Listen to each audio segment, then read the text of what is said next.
नमस्कार, स्वागत है आप सभी का खबर समय पर। बागेश्वर धाम के पंडित धीरेन्द्र कृष्ण शास्त्री को बिहार में भक्तों का ऐसा प्यार मिला कि उन्हें याद रहेगा। खुद बाबा बागेश्वर ने पटना से जाते जाते यह बात कह दी कि बिहार बहुत अच्छा है, उन्हें अद्भुत लगा, बहुत प्यारा लगा। धीरेन्द्र शास्त्री कथा कहने के लिए कई राज्यों में जा चुके हैं, लेकिन जिस तरह से बिहार में उन्हें भक्तों का प्यार मिला और राजनीति हुई, वैसा शायद ही किसी राज्य में हुआ होगा।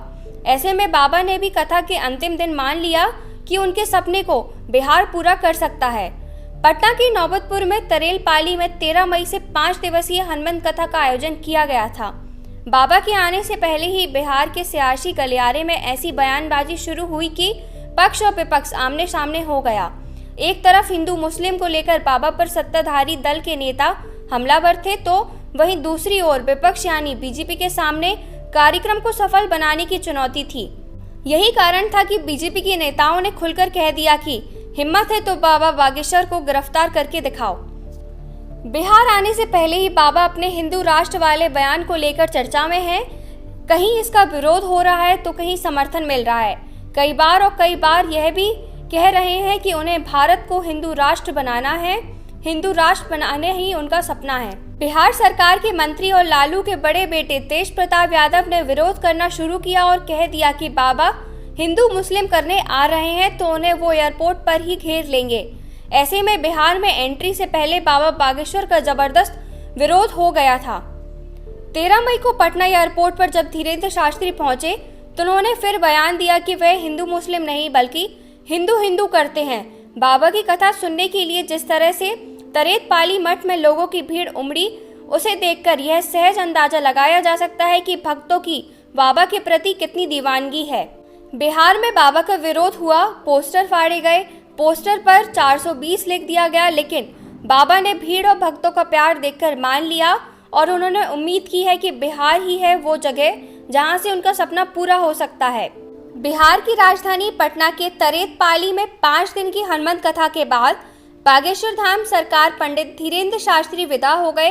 अंतिम दिन कथा कहने के बाद बाबा तरेत पाली से सीधे पटना एयरपोर्ट पहुंचे और फिर खजुराहो के लिए रवाना हो गए।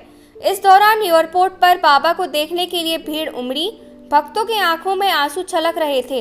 इन 5 दिनों में भक्तों का बाबा से ऐसा रिश्ता बन गया कि कोई भी उन्हें जाने देना नहीं चाहता था। वह एयरपोर्ट से पटना के एक निजी होटल पहुंचे। इस दौरान पूरे रास्ते भक्तों की भारी भीड़ देखने को मिली। शाम को बाबा होटल से कथा स्थल पहुंचे और फिर कथा कहने के बाद वापस होटल स्थित निवास पहुंचे। यही सिलसिला 4 दिनों तक रहा, लेकिन अंतिम दिन वे कथा स्थल से सीधे एयरपोर्ट पहुंचे और खजुराहो के लिए रवाना हो गए। इस दौरान पूरे रास्ते बाबा के भक्तों का मेला लगा रहा।